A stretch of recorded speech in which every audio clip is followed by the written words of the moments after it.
성경의 마지막 책인 요한계시록은 기독교 2000년 역사 가운데 가장 난해한 책이고 가장 많은 오해와 억측을 낳게 한 책입니다. 확실히 본서는 다른 책과는 다른 성경입니다. 본서에 기록된 언어는 때로는 은밀하고 때로는 상징성을 가지고 있기 때문에 그것을 해석함에 있어서 어느 누구도 자신 있게 이것이다 라고 말할 수 있는 자가 아무도 없습니다. 그렇다고 해서 요한계시록을 해석을 하지 않는 상태로 그냥 놓아두어야 되는가? 결코 그래서는 안 됩니다. 계시록을 읽어야 되고 들어야 되고 그리고 그것을 깨닫고 지키도록 해야 할 말씀이기 때문입니다. 그래서 요한계시록 1장 3절에 예수님께서도 말씀하시기를 이 예언의 말씀을 읽는 자와 듣는 자들과 그 가운데 기록한 것을 지키는 자들이 복이 있다 라고 요한계시록을 읽히고 깨닫게 하고 행동하도록 만들어야 된다 라고 교회에 들려주고 있습니다. 이렇게 복된 말씀을 덮어놓고 해석을 하지 아니하고 그냥 잠가놓은 성경으로 두는 것은 결코 주님이 원하는 것이 아닙니다. 요한계시록은 박해와 억압의 시기에 신앙 때문에 고난받는 사람들을 위로하기 위해서 기록된 1차적인 목적이 있습니다. 그렇다고 요한계시록이 우리에게 닥칠 운명을 점쳐주는 그런 성경은 아닙니다. 손자병법처럼 전술 전략을 다루고 있는 그런 책으로 오해했어도 안 됩니다. 요한계시록은 사람으로 하여금 어떤 공포와 의구심 속에 빠져들게 만들어서도 안 됩니다. 계시록은 교회를 향한, 요한계시록은 성도들을 향한 은혜로우신 하나님의 언약의 말씀이다 라는 겁니다. 확실히 계시록에는 하나님의 약속이 있고 하나님의 백성들이 반드시 듣고 행해야 할 내용들로 가득 차 있는 것입니다. 또한 하나님의 영원한 구원 계획을 성취시키려고 하는 하나님의 고귀한 뜻이 담겨져 있는 책이 요한계시록입니다. 그렇기 때문에 우리는 더더욱 자세히 살피고 연구해야 할 것입니다. 오늘부터 시간이 허락되는 대로 요한계시록 강해를 통하여서 성경을 읽고 듣고 연구하고 깨달아서 하나님이 이루고자 하는 구원 역사와 구원 성취를 만날 수 있기를 바랍니다. 오늘 첫 시간으로 요한계시록 서론을 살펴보므로 계시록 강해의 문을 열고자 합니다. 첫째로 성경의 명칭입니다. 성경의 명칭은 처음부터 정해져 있는 것은 아무 성경도 없습니다. 대부분의 성경이 그랬던 것처럼 처음 등장하고 있는 단어가 성경의 명칭이 됩니다. 오늘 계시록이라고 하는 명칭도 본서의 첫 낱말인 아포칼립시스라는 말에서 얻어진 것입니다. 그리고 요한계시록이라고 하는 명칭은 2세기경부터 본서의 명칭으로 통용이 되기 시작합니다. 그러나 본서의 정확한 명칭을 붙이라고 하면은 예수 그리스도의 계시록이다 라고 해야 될 것입니다. 요한이 우리에게 보여준 것이 아니라 예수 그리스도가 우리에게 보여준 것이기 때문에 예수 그리스도의 계시록이다 라고 해야 할 것입니다. 한편 계시라는 말은 숨기다 라는 헬라 말의 뜻 칼립토와 드러낸다 라는 아포라는 전치사의 결합형입니다. 하나님 편에서 지금까지 비밀로 간직해 오던 것을 드러내 보여주었다 라는 말이 계시록이라고 하는 말입니다. 즉 그리스도와 그의 나라가 타락한 인류에게 가려져 있다가 사도 요한에게 천사를 통하여서 계시된 것이 바로 본서다 라는 겁니다. 둘째로 본서를 기록한 저자입니다. 초대교회 이후 요한계시록에 대한 요한의 기록이 아님을 공격을 하는 자유주의 신학자들과 성경의 영감성을 떨어뜨리려고 하는 사탄의 공격은 계속되어 왔습니다. 그럼에도 하나님은 성경과 교회 역사를 통하여서 본서가 요한의 저작임을 권위 있게 증거하고 있습니다. 먼저 교회사에 나타난 증거로는 2세기, 좀 더 자세하게 말하면은 AD 100년에서 약 165년경에 살았던 순교자 저스틴은 동방교회의 교부 파피아스와 더불어서 본서를 요한계시록이다 라고 이름을 붙입니다. 본서의 저자를 사도 요한이라고 하는 것입니다. 그 서방교회 4대 교부라고 하는 제롬이라고 하는 사람도 요한에 대해서 언급을 하면서 그가 요한계시록의 저자라고 했습니다. 뿐만 아니라 사도 요한의 제자가 폴리갑이고 그 폴리갑의 제자가 이레니우스라고 하는 감독인데, 교부인데, 이레니우스는 본서를 가리켜서 요한이 보았던 환상이다 라는 별명을 붙입니다. 그래서 요한의 저작서를 주장을 하고 요한계시록의 대부분을 자신의 글 속에 인용을 합니다. 요한의 제자 폴리갑, 폴리갑의 제자 이레니우스. 이레니우스 편에서 볼 때에 저자는 할아버지 뻘이 되는 것이지요. 그리고 많은 도전과 반발에도 불구하고 본서는 요한이 기록한 것으로 여전히 믿고 있습니다. 그러나 더 분명한 것은 성경 자체의 증거입니다. 요한계시록에는 4번이나 본서를 기록한 사람이 요한이라고 밝히고 있습니다. 요한계시록 1장 1절과 4절 9절 그리고 22장 28절에 본서를 기록한 사람이 나 요한이다 라고 표현을 합니다. 그리고 요한계시록을 받는 수신자입니다. 요한계시록의 수신자를 엄격하게 구분을 하면은 에베소 교회, 스무나 교회, 버가모 교회, 두아디라 교회, 사덱교회, 빌라델피아 교회, 라오디게아 교회 등 소아시아의 7교회에 보내어진 편지입니다. 7교회를 순회를 하려면 시계 방향으로 약 320km 정도를 다녀야 되는데 한 교회에서 다음 교회까지의 거리는 약 40km가 됩니다. 이는 하루에 걸을 수 있는 거리였습니다. 아마 사도 요한은 이 7교회를 하루씩 순회를 하면서 목회를 한 것으로 추정이 됩니다. 뿐만 아니라 이 7교회가 위치하고 있었던 각 도시들은 소아시아 지방의 문물의 중심지였고 각 도시 간에는 아주 잘 닦여져 있는 도로가 연결되어 있었습니다. 그래서 상호 교류가 빈번하게 일어나고 있었습니다.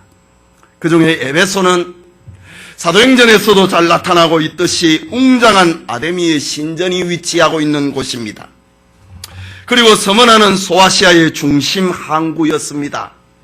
그리고 버가모는 거대한 제우스의 신전과 지방 관청의 소재지요 아시아의 수도였습니다.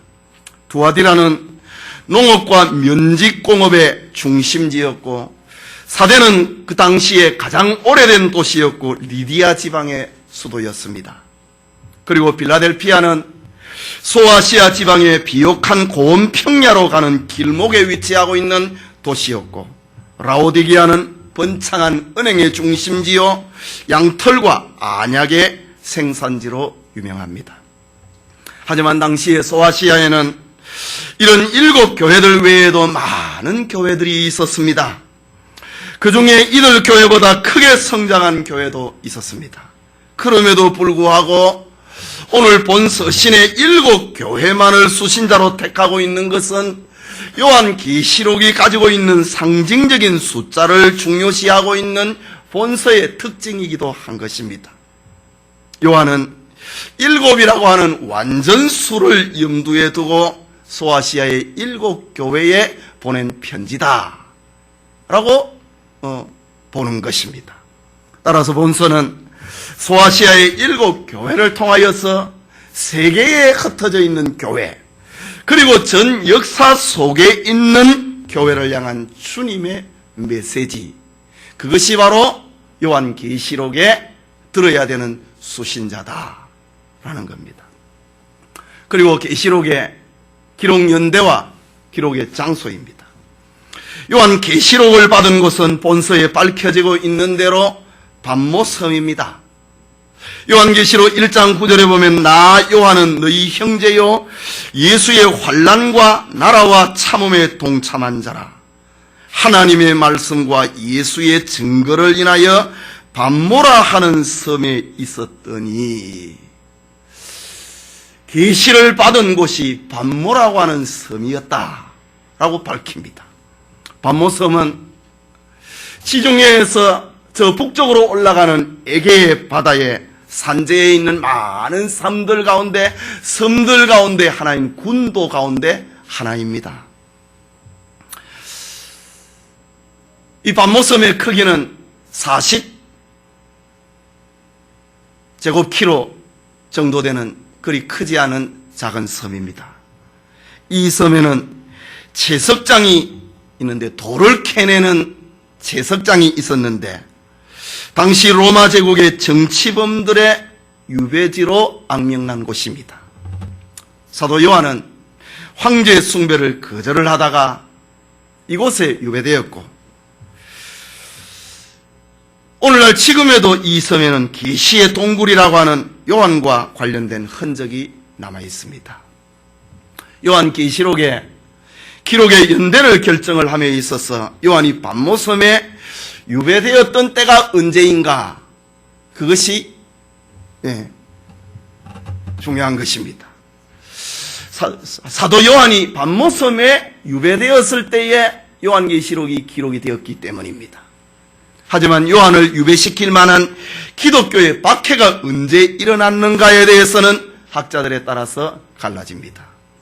초기 교회사에 교회가 겪은 혹독한 박해는 1세기에 일어난 큰 박해가 두 개가 있었는데, 하나는 네로의 박해고 또 하나는 도미티안 황제의 박해입니다. 먼저 요한이 네로 시대에 유배되었다고 주장하는 학자들은 본서의 기록 연대를 54년에서 68년경으로 봅니다.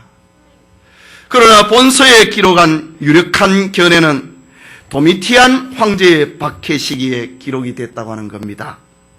이유는 네로의 박해는 로마 제국 전역에서 일어난 박해가 아닙니다.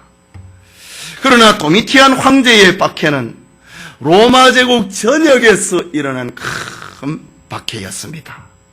즉 에베소 교회를 비롯한 소아시아 지역의 기독교회가 박해를 받은 시기는 네로의 박해라기보다는, 네로는 주로 저 유럽의 그 로마를 중심으로 한 박해였다면은, 도미티안 황제의 박해는 로마 제국 전역에서 일어난 박해 시대였습니다. 에베소 교회는 소아시아에 위치하고 있는 사도 요한이 목회한 곳입니다. 에베소 교회를 비롯한 소아시아 지역의 기독교 박해는 도미티안 황제 때에 극렬하게 일어났습니다.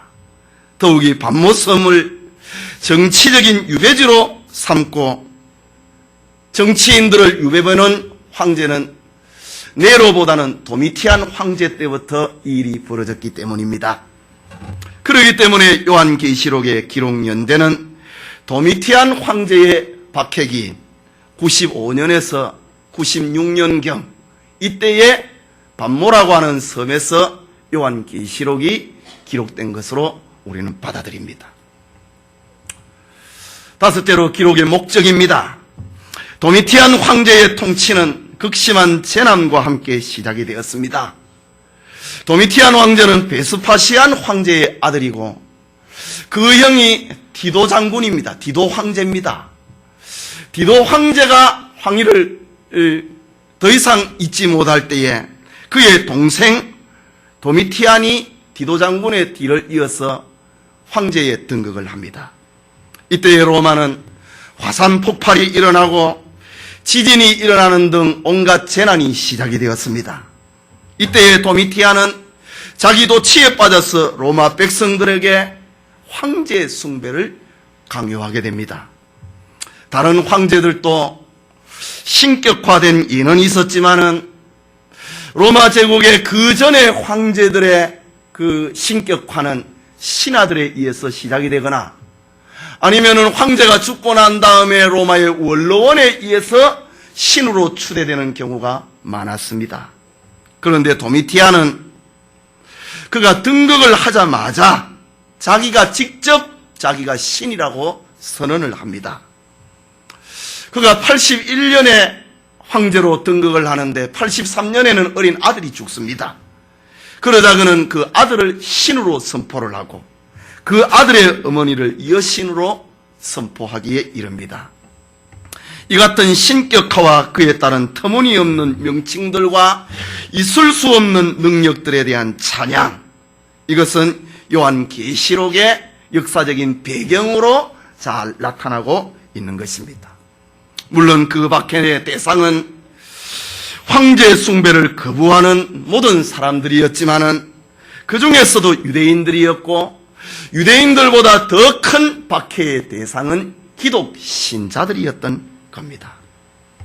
그래서 역사가 유세비우스는 도미티안 황제를 가리켜서 하나님에 대한 증오와 적의를 가진 적개심을 가진 네로의 계승자이며 우리를 두 번째로 박해하였던 사람이다 라고 교회사가 유세비우스는 그렇게 표현을 합니다.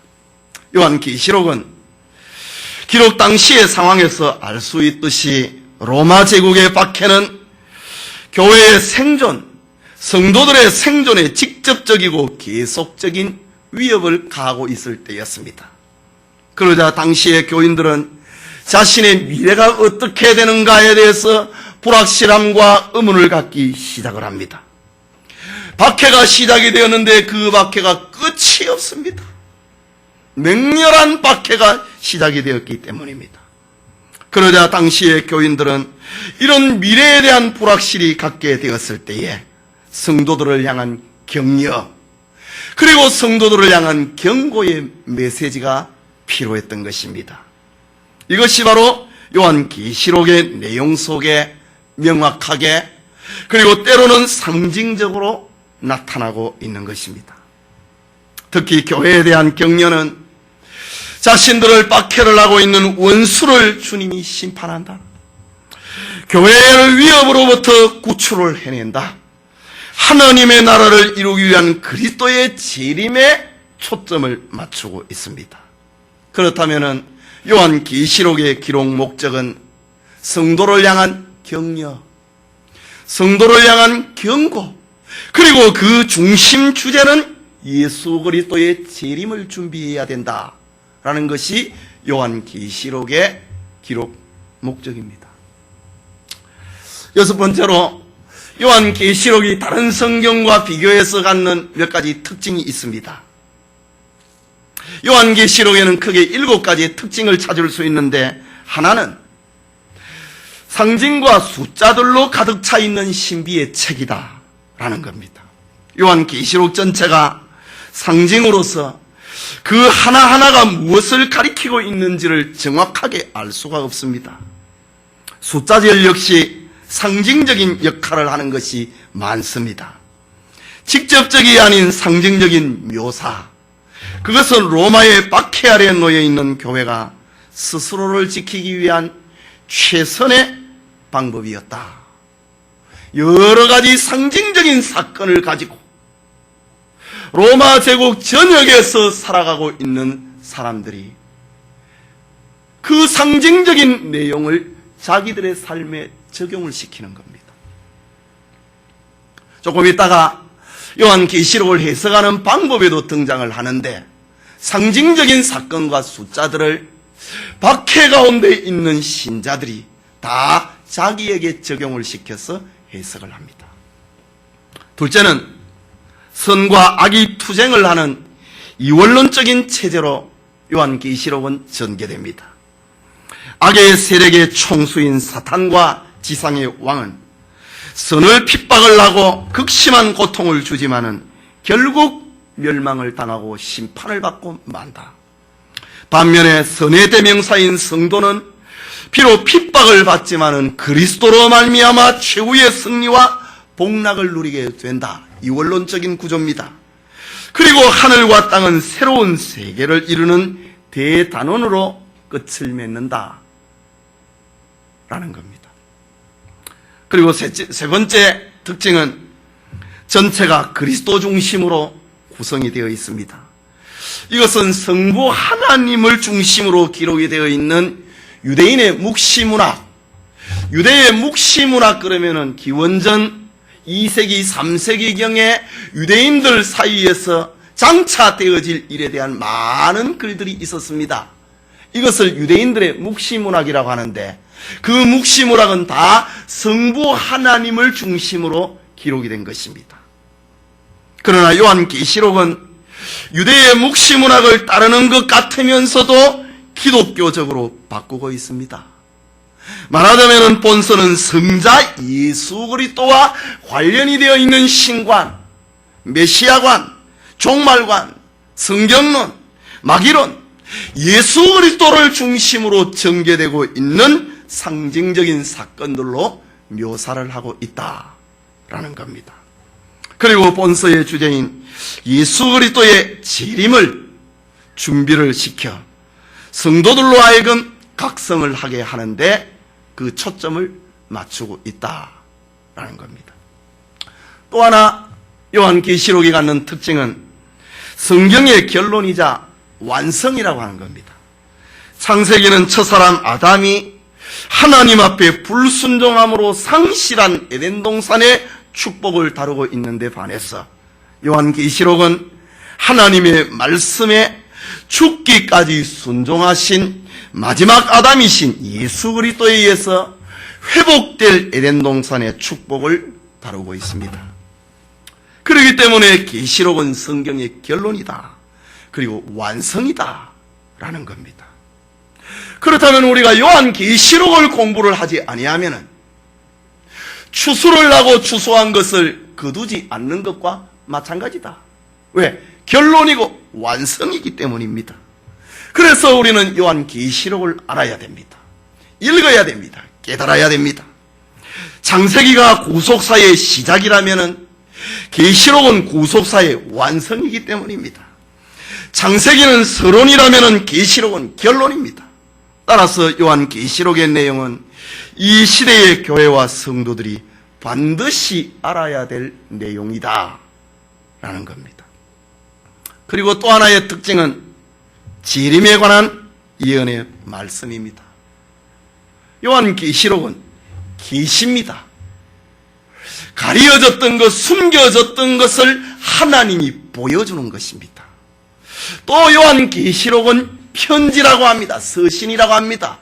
소아시아의 7 교회에게 편지한다 라고 합니다. 동시에 예언이라고 하는 말입니다. 따라서 본서의 내용은 복음이면은 틀림이 없지만은 그 해석은 종말과 재림이라고 하는 예언적 방향으로 전개되어야 된다라는 말입니다. 요한계시록의 시작이 예수님의 재림으로부터 시작이 됩니다. 1장 7절에 볼지어다 구름을 타고 오시리라. 각인의 눈이 그를 보겠고 그를 찌른 자도 볼 터이요. 땅에 있는 모든 족속이 그를 인하여 애곡하리니 그러하리라. 아멘. 이라는 말로 요한계시록을 시작을 합니다. 그리고 요한계시록의 마지막은 22장 20절과 21절에 이것들을 증거하신 이가 가라사대 내가 진실로 속히 오리라 하시거늘. 아멘. 주 예수여 오시옵소서. 주 예수의 은혜가 모든 자들에게 있을지어다. 아멘. 그러니까 예수님의 재림으로부터 시작해서 그 과정에 일어나는 모든 사건들, 재림에 대한 예언을 다루고 있는 책이다 라는 말입니다. 처음에 구름을 타고 강림하시는 주님의 영광스러운 모습을 증거를 하고, 결론에는 만왕의 왕이요 만주의 주이신 예수 그리스도의 재림에 대한 소망으로, 재림에 대한 대망으로 끝이고 있는 것이 요한계시록이다. 예수 재림에 대한 예언으로 가득 차 있는 성경이 요한계시록이다 라는 말입니다. 또 하나의 특징은 요한계시록은 장차 될 일을 보고 기록한 책입니다. 장차 될 일이다. 요한계시록의 1장은 요한계시록의 내용은 1장 1절에 보면은 반드시 속히 될 일이라고 했습니다. 또 1장 19절에는 장차 될 일이라고 했습니다. 4장 1절에는 이후에 마땅히 될 일이라고 했습니다. 그리고 22장 6절에는 결코 속히 될 일이다. 이렇게 장차 될 일이라고 하는 것, 역사의 마지막에 반드시 일어날 일이라고 하는 것을 4번이나 강조하고 있습니다. 그리고 다양한 상징적인 표현을 통하여서 실제적으로 일어날 일들이 어떠하다고 하는 것을 성도들에게, 교회들에게 확증을 시켜주고 있다라는 겁니다. 그리고 마지막으로 요한계시록의 특징은 전 성경을 배경으로 하고 있다는 겁니다. 여기 전 성경이라고 할 때는 신약 성경은 물론이거니와 주로 구약 성경을 두고 하는 말입니다. 왜냐하면 요한계시록에는 구약 성경이 39권인데 요한계시록 안에는 무려 구약 성경의 26권을 인용을 하고 있기 때문입니다. 그러므로 요한계시록의 해석은 단순하게 그 문장 자체에서만 해석을 해서는 안 되고 구약 성경을 26권의 성경을 동원을 하여서 수십 수백 차례에 대해서 인용을 하고 있기 때문에 구약 성경을 배경으로 하고 계시록을 해석을 해야 된다라는 말입니다. 그러니까 성경은 독립적으로 독단적으로 말을 하고 있는 것이 아니라 여러 성경을 배경으로 하고 요한계시록은 장차 될 일에 대해서 예언을 하고 있는 것입니다. 마지막으로 요한계시록의 다양한 해석 방법입니다. 우리가 지난 1년 동안 아가서 강해를 할 때에 아가서를 강해하는 해석의 방법이 있었지 않습니까? 아가서를 강해하는 해석의 방법은 두 가지 형태를 따라서 우리는 아가서를 강해를 했습니다. 하나는 1차적으로 역사적인 사건이다 라는 겁니다. 술람미 여인과 솔로몬과의 사랑이라고 하는 역사적인 사건을 가지고 장차 이루어질 하나님과 구체적으로 표현하자면 예수 그리스도와 성도의 사랑을 그렇게 묘사한 것이 아가서의 해석 방법이었습니다. 그래서 아가서의 해석 방법을 가리켜서 우리는 역사적인 해석과 영적인 해석 두 가지를 겸비해서 지난 1년 동안에 아가서를 강해를 했습니다. 그러면 요한계시록은 우리가 어떻게 해석할 것인가? 요한계시록은 다른 성경에서 찾아볼 수 없는 정말 모호한 사건들이 가득 차 있습니다. 그리고 상징적인 요소들로 가득 차 있습니다. 그래서 역사적인 추론을 한다든가 교리적인 요소를 추론을 하는 것 자체가 참 곤란합니다. 그러나 요한계시록의 해석 방법은 기독교 2000년 역사가 진행이 되는 동안에 크게 4가지 형태의 해석 방법을 가지고 2000년 교회사가 전개되어 왔습니다. 그 첫째는 영적 해석법입니다. 이 해석은 역사상 알렉산드리아 학파의 우화적인 해석 방법에 따라서 현대에 이르기까지 오랜 역사를 가지고 있는 해석 방법입니다. 영적으로 해석을 한다 이 말입니다. 계시록의 사건을 모든 시대에 적용이 될 수 있도록 초대교회 신자들이 다양한 형태의 환난을 받을 때에 이 성경을 읽는 사람이 그것을 자기에게 적용을 시켜서 이해를 했다 이거지. 이런 모습을 가리켜 영적인 해석입니다. 초대교회 역사 가운데 이런 해석의 방법이 주류를 이루었습니다. 요한계시록의 사건을 문자적인 해석을 하지 않는 겁니다. 그것을 구체적인 역사 속에서 성취되는 것을 받아들이지 않습니다. 그리고 인류 전체의 상징적인 역사로 받아들이는 겁니다. 그러니까 요한계시록에 나타난 수많은 사건들, 이미 이루어진 일이든 장차 되어질 일이든 역사적인 사건으로 받아들이지 않고 전부 상징적으로 생각을 하는 것, 그것이 영적인 해석 방법입니다. 분명히 교회 역사 가운데 이런 해석이 한 주축을 이루었습니다. 이 해석에 따르면 역사는 하나님과 사탄, 선과 악의 투쟁사로 보는 것입니다. 그 역사에 한때에 악이 선을 능가를 하고 압제하기도 합니다. 그렇지만 궁극적으로 악이 패망을 하고 만다고 하는 영적인 해석법입니다. 그러나 이 학설의 최대 약점은 본서에 등장하고 있는 내용을 실제 사건으로 보지 않는 겁니다. 이것이 바로 영적 해석이 갖는 최대 약점입니다. 둘째로 과거적인 해석법입니다. 과거적인 해석은 요한계시록을 사도 요한이 살았던 1세기의 소아시아의 교회들이 처한 상황으로 묘사를 하는 겁니다. 그러니까 2세기에 살았던 교인이든 3세기, 4세기를 살고 있는 신자들이든 오늘에 살고 있는 신자들이든 요한계시록에 나타난 사건은 1세기에 일어난 일이다 라고 과거적인 사건으로 여기는 해석 방법, 그것이 과거적 해석법입니다. 본서에 나타난 모든 상징들은 본서가 기록될 당시의 상황을 표현하고 있는 것이다.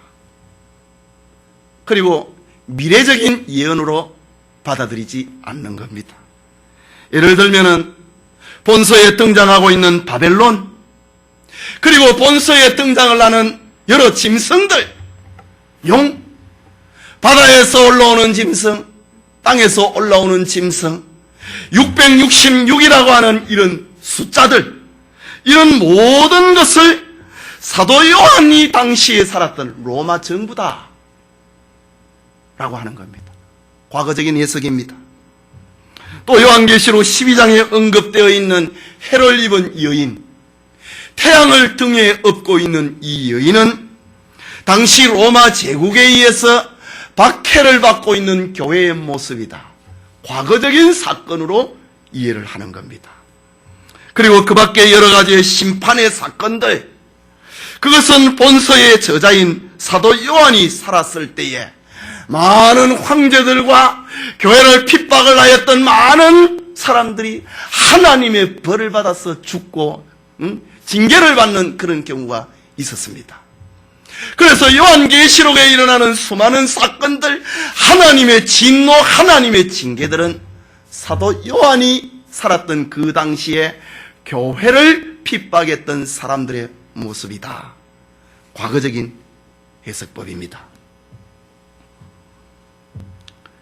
요한계시록의 내용은 지나간 사건이라고 하는 겁니다.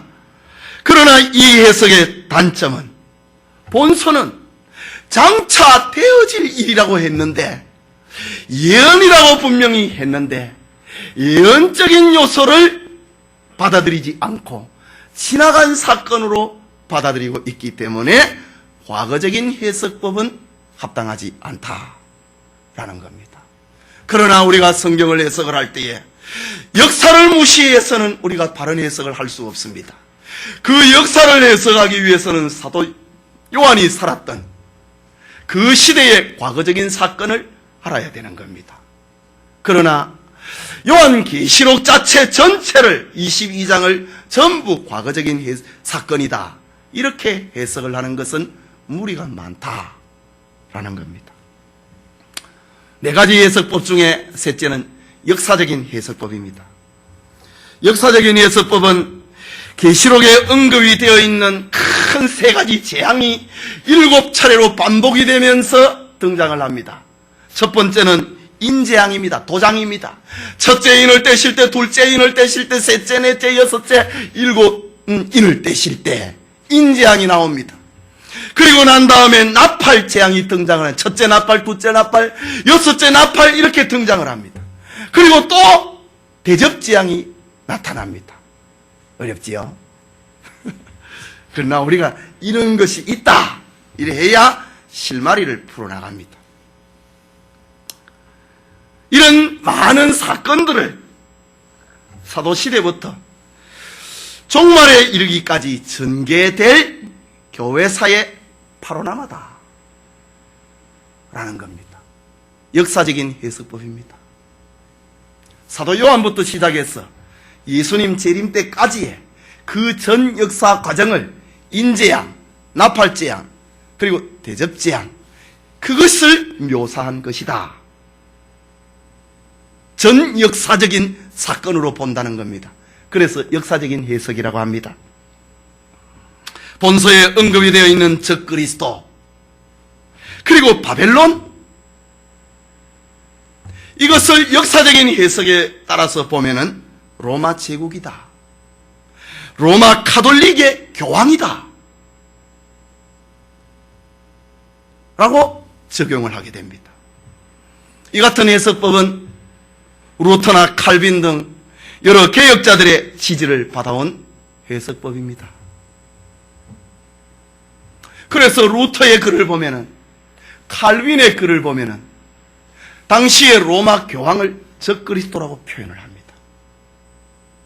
그리고 1세기의 신자들의 당시의 로마 정부를 적그리스도라고 표현을 합니다. 그러나 본서에 언급된 상징적인 사건을 어느 한 시점 특정한 사건에 연관을 시키는 것은 지나친 비약이다. 로마 가톨릭의 교황이 적그리스도의 성격을 가지고 있었지만은 칼빈의 주석에서 등장하는 것처럼 로마 교황이 적그리스도는 아니었습니다. 오늘날의 미국에부터 오늘 우리나라에까지 들어와 있는 소위 유행을 하는 베리침이라고 하는 것이 있습니다. 베리침. 들어봤습니까? 처음 듣습니까? 몰라도 괜찮습니다. 살할 만한 그 칩이 있습니다. 그 칩을 주사기를 통해 가지고 몸에다가 주입을 시킵니다. 이거 지금 세계에 엄청나게 지금 일어나고 있습니다. 우리나라에도 지금 이 일이 벌어졌습니다. 네, 우리 영화에 보면은 자주 나오잖아요. 여기에 주사를 한 대 탁 놓습니다. 그러면 이 사람이 어디로 가는지 다 압니다. 어떤 거래를 하고 있는지 다 압니다. 손에다가 칩을 주입을 한다 이거지요. 이마에다 칩을 주입을 합니다. 그것이 신용카드가 되는 거예요. 네. 그래서 이 역사적인 성경 해석 방법을 따르고 있는 사람들은 오늘날 이 베리칩을 받는다, 이건 666의 짐승의 표를 받는 것이라고 난리라고 합니다. 이거는 한 시점 특정한 사건을 거기다가 적용을 시킵니다. 이것은 지나친 비약이다 라는 겁니다. 베리칩이 있기 전에 옛날에 신용카드가 등장을 할 때에 이 역사적인 해석을 해석하는 사람들은 신용카드가 666이라고 말한 적이 있었습니다. 그러나 여러분, 신용카드가 무슨 666입니까? 그것을 손에 가지고 끓는다고 해서 내가 짐승의 사람이 됩니까? 그건 아니지요. 그러나 이 역사적인 해석 방법에 따르는 사람들은 어떤 역사상에 일어나는 어떤 사건, 2차 세계대전 때 히틀러, 적그리스도라고 생각을 합니다. 이거는 조금 논리적인 비약이 많다라는 겁니다. 역사적인 해석법의 단점은 본서의 기록 당시와 미래 사이에 그 중간기가 너무 막연하다고 하는 겁니다. 어떤 사건이 등장을 할 때마다 그게 적그리스도라고 하니까 너무 막연한 것입니다. 성경은 막연한 것이 아니거든요. 그러나 많은 개혁주의 신학자들이 이 역사적인 해석 방법을 따르고 있는 것은 사실입니다. 루터가 그랬고 칼빈이 그랬고, 세계의 지금 현대의 3대 칼빈주의 신학자 가운데 한 분인 헤르만 바빙크도 이런 역사적인 해석 방법을 따르고 있습니다. 그래서 교회 가운데 지금 한국에서 세계에서 일어난 일들 가운데 어떤 사건이 일어날 때마다 이거는 요한계시록에 뭐다 하는 거는, 그렇게 지목을 하는 것은 대부분 다 요한계시록을 해석을 하는 방법면에 있어서 역사적인 해석 방법을 따를 때에 그렇게 해석을 한다 라는 겁니다. 그리고 마지막으로 미래적인 해석법입니다. 미래적인 해석법은 요한계시록을 세 부분으로 나눕니다. 1장은 사도 요한이 계시를 받았다라는 겁니다. 반모라고 하는 섬에서 계시를 받았다라는 겁니다. 그러니까 1장은 과거적인 사건으로 당시의 독자들이, 소아시아에 있는 7 교회들이 이미 이루어진 사건, 사도 요한이 반모섬에서 계시를 받았다고 하는 이루어진 사건으로 1장은 본다. 그 다음에 2장, 3장은 당시에 기록될, 요한계시록이 기록될 당시에 일어나고 있는 사건으로 보는 겁니다. 7 교회의 편지들, 당시에 일어나고 있는 사건이지 않습니까? 에베소 교회를 향한 주님의 메시지, 서머나교회, 두아디로, 비가며 여러 7 교회를 향한 주님의 메시지는 지금 현재 일어나고 있는 사건이기 때문입니다. 그리고 4장 이후에는 장차 되어질 일에 대한 묘사로 보는 학설, 이것이 미래적인 해석법입니다. 따라서 요한계시록 4장 이후에 언급된 모든 기사는 현재에 적용이 될 수가 없고, 그리스도의 재림 직전에 이 모든 예언들이 이루어질 구체적인 표현이라고 하는 것입니다.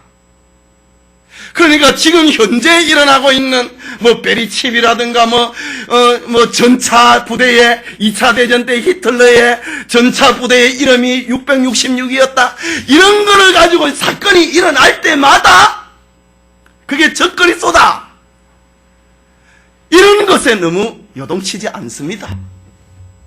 미래적인 해석법은 예수님이 재림할 그 직전에 일어날 일이다 라는 것으로 생각을 하고, 여러 가지 일어난 사건에 대해서는 아주 초연하는 그런 해석의 방법입니다. 이 해석은 본서에 언급이 되고 있는 상징과 사건에 대해서 두 부류로 나누어지고 있는데, 문자적인 천년왕국설을 주장을 하고 있는 학자들과 무천년왕국설을 주장을 하는 학자, 두 부류로 나누어집니다.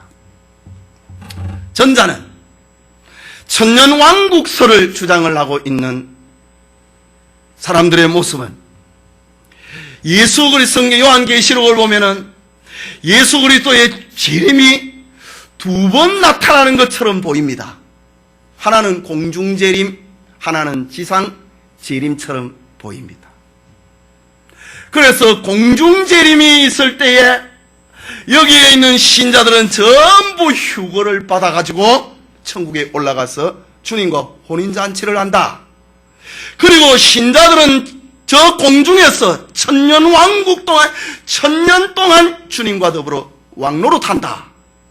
그리고 이 세상에 남아있는 불신자들은 온갖 환난을 만나게 된다.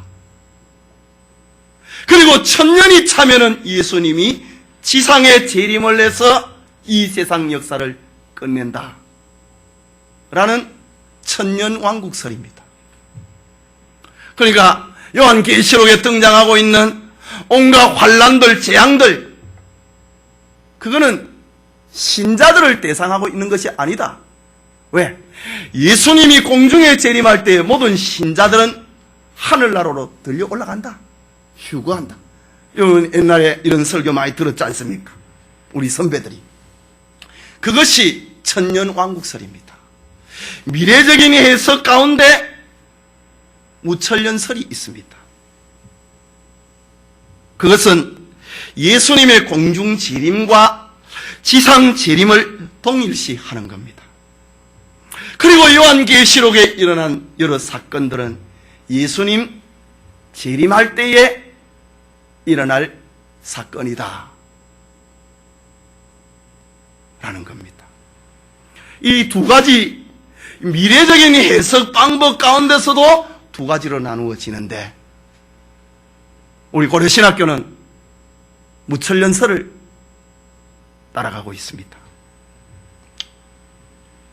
우리는 요한계시록을 해석함에 있어서 이 미래적인 해석법을, 그러면은 아까 좀 다시 돌아가면은 미래적인 해석법을 따르는 신학자들은 누구인가? 오늘날 많은 개혁주의 신화들이 이 미래적인 해석법을 따르기도 합니다. 세계 3대 칼빈주의 신학자 가운데 한 사람인 헤르만 바빙크는 역사적인 해석법을 지지를 하지만은 두 명의 칼빈주의 신학자 비비 워필드와 아브라함 카이퍼는 미래적 해석법을 따라갑니다. 우리는 요한계시록을 해석함에 있어서 우선 본서가 기록된 1세기의 기독교가 직면한 역사적인 해석을, 상황을 이해를 해야 됩니다. 그러나 동시에 우리는 요한의 환상과 언어가 최후 심판과 그리스도의 재림을 말하고 있다고 하는 것을 기억을 해야 됩니다. 이것은 박해를 받는 모든 시대의 교회에 격려를 주고 경고를 주고 있는 내용입니다. 모든 시대의 교회에 짐승으로 상징이 되어 있는 사탄에 대하여 경계를 주고 있습니다. 제가 우리 저녁에 요한계시록 강의를 통해서 해석을 하고자 하는 해석의 방법은 미래적인 해석을 기초로 하고 한 가지만 고집을 하는 해석법이 아니라 영적 그리고 과거적, 역사적 해석을 함께 적용을 함으로 다양성을 추구하는 그런 요한계시록 강의를 하려고 합니다. 네 가지 해석법은 교회 역사 가운데 분명한 정통교리로 자리 잡은 것은 사실입니다. 그러나 2000년 교회 역사가 흘러오는 것을 볼 때에 미래적인 해석 방법이 가장 적합하지 않느냐, 그리고 역사적인 해석법과 영적, 과거적 해석법을 곁들여서 해석을 해야 된다라는 것이 제가 요한계시록을 강의하는 방향입니다. 성도 여러분, 요한계시록은 예수 그리스도의 최후 승리를 기록하고 있는 책입니다. 예수 그리스도는 알파와 오메가라고 했습니다. 처음과 나중이라고 했습니다. 그는 사망과 음부의 열쇠를 가진 영광의 그리스도라고 했습니다. 요한계시록은 교회의 최후 승리를 약속을 하고 있는 책입니다. 계시록의 수신자는 아시아의 7 교회였습니다. 그렇다면 계시록은 성도들에게 주어진 구원의 특별 계시다라는 말입니다. 주님은 전 세계의 교회들을 향하여서 승리를 관장하고 계시는 주님입니다. 요한 계시록에 나타난 주와 교회는 주님과 교회가 이길 정체, 원수의 정체는 사탄입니다. 원수의 정체는 큰 붉은 용이고 바다에서 올라오는 짐승이고 땅에서 올라오는 짐승이고 666이라고 하는 짐승의 표입니다. 그러나 예수 그리스도와 그의 참된 교회는 이 무서운 원수들을 이기고 만다라는 것이 요한계시록의 결론입니다. 성령께서 말씀하시는 요한계시록의 구조는 예수 그리스도의 승리로 일관되고 있습니다. 수많은 짐승들이, 사탄들이 활동을 하는 역사의 무대이지만은 주님이 처음부터 끝까지 이긴다. 그리고 주님과 함께하는 사람은 처음부터 끝까지 이긴다 라는 것을 우리에게 들려주고 있습니다. 예수 그리스도는 사탄과 싸워 승리의 왕이 되고 마는 것입니다. 이 싸움터에 있어서 교회는 최전선에 서 있고 온갖 도전에도 불구하고 궁극적 승리를 얻고야 만다라는 겁니다. 그러므로 요한계시록의 수신자인 교회는, 계시록의 수신자인 성도는 무수한 축복을 성경에서 발견해야 됩니다. 그래서 이것을 가리켜서 요한계시록의 칠복이다 라고 합니다. 요한계시록에서 말하고 있는 7가지의 복이 무엇인가? 1장 3절에 이 예언의 말씀을 읽는 자와 듣는 자들과 그 가운데 기록한 것을 지키는 자들이 복이 있다. 예수님의 산상수훈 가운데 8복을 얘기했듯이 요한계시록에는 7복을 얘기를 합니다. 이 예언의 말씀을 읽는 자, 몰라서 안 된다 이 말입니다. 듣는 자, 알아야 된다는 말입니다. 그리고 기록된 것을 지키는 자가 복이 있다. 첫째 복입니다. 둘째는 계시록 14장 13절에 자금 이후로 역사가 시작된 이래로 주 안에서 죽는 자들이 복이 있다라는 것을 알려주고 있습니다. 주 안에서 죽는 자, 예수 신앙을 가지고 죽는 사람, 하나님의 축복을 가지고 죽는 사람이 복이 있다라는 것을 계시록이 우리에게 알려줍니다. 셋째는 16장 15절에 내가 도적같이 오리니 누구든지 깨어 자기 옷을 지켜 벌거벗고 다니지 아니하며 자기의 부끄러움을 보이지 아니하는 자가 복이 있다. 예수님이 재림을 하실 때에 죄를 짓는 현장에 있지 않는 사람, 예수님이 재림을 하실 때에 죄 짓는 현장에 있으면 부끄러움을 당하지 않습니까? 예수님이 재림을 하실 때에 죄를 짓는 현장에 있지 아니하고 의를 행하는 현장, 전도하는 현장, 기도하는 현장, 설교하는 현장, 예수님이 재림을 하실 때에 부끄러움을 당하지 않는 사람이 복이 있다. 세 번째 복입니다. 그리고 넷째 복은 요한계시록 19장 19절에 기록이 되어 있는데 어린 양의 혼인잔치에 청함을 받은 자들이 복이 있다. 예수님이 재림하시면은 우리 모두는 다 호련히 부활체를 입어서 천국으로 들림을 받게 될 것인데 어린 양의 혼인잔치에 청함을 받은 사람, 초대장을 받은 사람, 그 사람은 복이 있다 라고 계시록은 우리에게 들려주고 있습니다. 다섯째 복은 계시록 20장 6절입니다. 첫째 부활에 참여한 자들이 복이 있다. 예수님이 재림을 하실 때에 크게 두 종류의 부활이 이루어집니다. 하나는 신자들의 부활입니다. 그리고 다른 하나는 불신자들의 부활입니다. 첫째 부활을 가리켜 신자들의 부활이라고 합니다. 예수님이 재림을 하실 때에 땅이 그 육체를 내어주고 바다가 그 신체를 내어주게 된다 라고 성경은 말을 하게 있는데 죽은 자들이 모두가 다 살아나게 될 것인데 그때에 생명의 부활을 입은 자, 첫째 부활에 참여하는 자, 주님의 편에 올라서는 사람이 복이 있다 라고 들려줍니다. 그리고 여섯째는 첫째 복과 일맥상통하고 있는데 더 강조해서 말을 하고 있는 표현인데 계시록 22장 7절에 보라, 내가 속히 오리니 이 책의 예언의 말씀을 지키는 자가 복이 있다. 첫째 복은 읽는 자, 듣는 자, 지키는 자라고 했는데 이 여섯 번째 복에는 더 강조해서 말을 하는데 이 책의 예언의 말씀을 지키는 사람이 복이 있다 라고 합니다. 그리고 마지막 7번째는 22장 14절에 그 두루마기를 빠는 자들이 복이 있으니 이는 저희가 생명나무에 나아가며 문들을 통하여 성에 들어갈 권세를 얻으려 함이로라.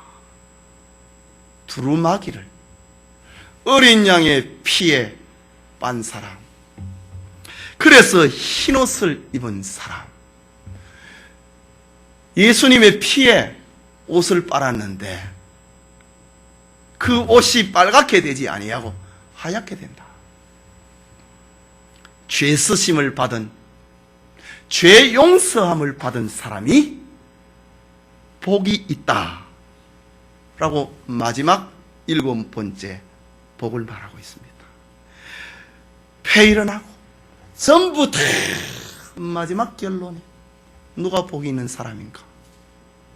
죄 용서받은 사람이 복이 있다 라고 합니다.